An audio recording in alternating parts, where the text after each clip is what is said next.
La France a le record de la dépense publique, mais l'État ne fonctionne plus. Essayez de vous faire délivrer un passeport ou une carte d'identité. Il faut des mois pour refaire une carte d'identité, pour refaire un permis de conduire, pour refaire un passeport. Tout doit venir d'en haut. Ceux qui sont en haut dans les palais ministériels et présidentiels ont raison. Les Français n'ont qu'à subir. Ça ne marche pas comme ça. C'est absurde de permettre l'implantation d'éoliennes sans consulter les habitants locaux. C'est absurde de peu à peu déposséder les élus locaux de tout leur pouvoir pour les transférer à un préfet qui n'a de compte à rendre qu'à Paris. Combien de fois nos ministres, combien de fois ont-ils parlé avec des Françaises et des Français qui ont du mal à boucler les fins de mois, qui ont du mal à trouver un médecin, qui s'inquiètent. Hervé Juvin dénonce un recul des libertés et une dégradation des conditions de vie en France, entre restrictions sur la mobilité et hausse des prix. Il accuse un État inefficace malgré une fiscalité écrasante, illustrant ses propos par la crise des services publics, et défend le localisme comme une alternative pour redonner du pouvoir aux citoyens. La politique européenne de l'énergie est un véritable drame.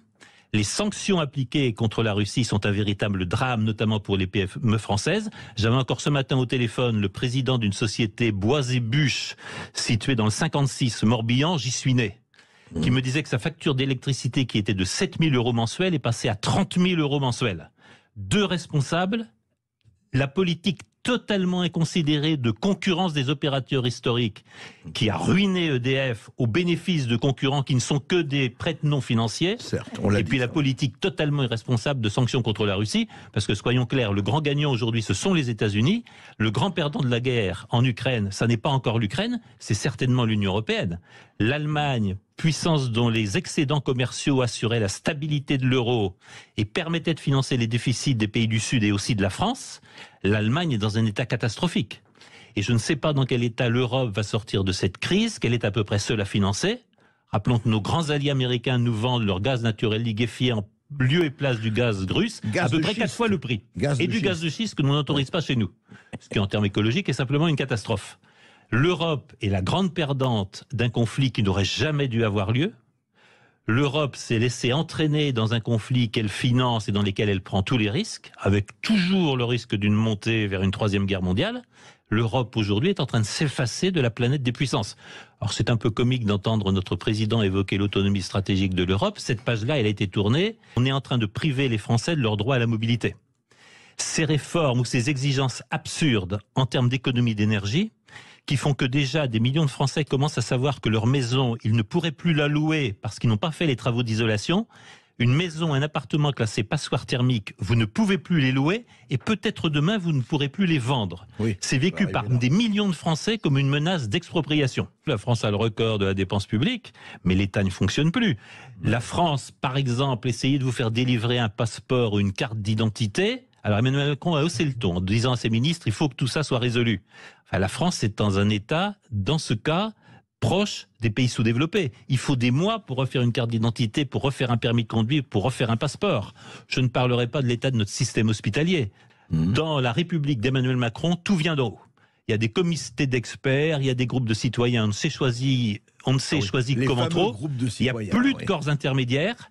L'Assemblée est réduite à la portion congrue. On le voit bien avec ce vote arraché, ce non-vote plutôt, de la réforme par le 49.3 de la réforme des retraites, avec une consommation de 49.3 sans aucun équivalent dans l'histoire de la Ve République.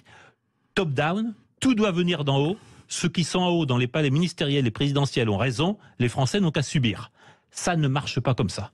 Les Français n'ont pas été élevés, les Français n'ont pas été formés comme cela, et les Français sont en demande du mécanisme inverse. Ce qui va fonctionner doit partir d'en bas. Ça doit partir d'en bas pour l'implantation des éoliennes. C'est absurde de permettre l'implantation d'éoliennes sans consulter les habitants locaux. C'est absurde de peu à peu déposséder les élus locaux de tout leur pouvoir pour les transférer à un préfet qui n'a de compte à rendre qu'à Paris.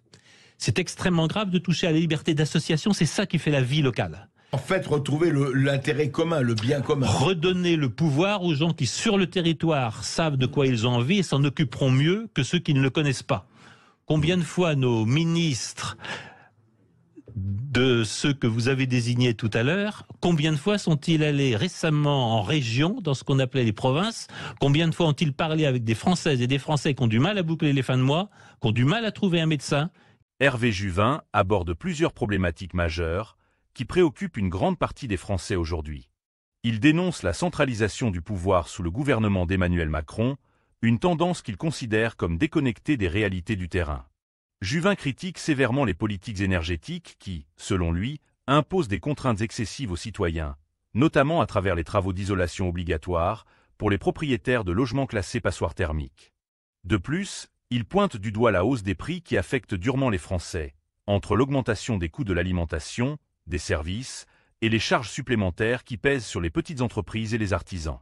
Pour lui, l'État, malgré des prélèvements obligatoires records, est devenu inefficace, ce qui se manifeste par des services publics en crise, comme la lenteur administrative et la dégradation du système hospitalier. Ce face-à-face est un ancien entretien avec Hervé Juvin, mais qui reste toujours d'actualité. Que pensez-vous de cet entretien avec Hervé Juvin? Donnez-nous vos avis en commentaire.